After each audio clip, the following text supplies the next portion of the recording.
start using this longer jointer plane. The longer the plane, the flatter you can get an edge on a board or flat, a large surface.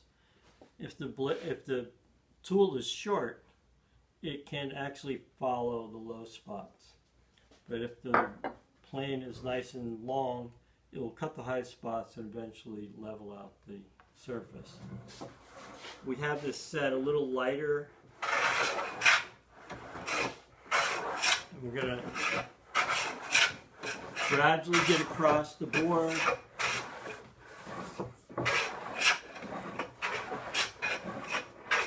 And level out.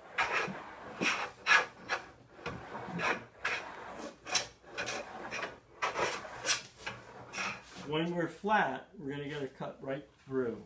Right now, even though it may look perfectly flat, it still has a slight bow in the middle, only slight. Now that cut right there was nice and flat. We can get this tabletop really nicely conditioned.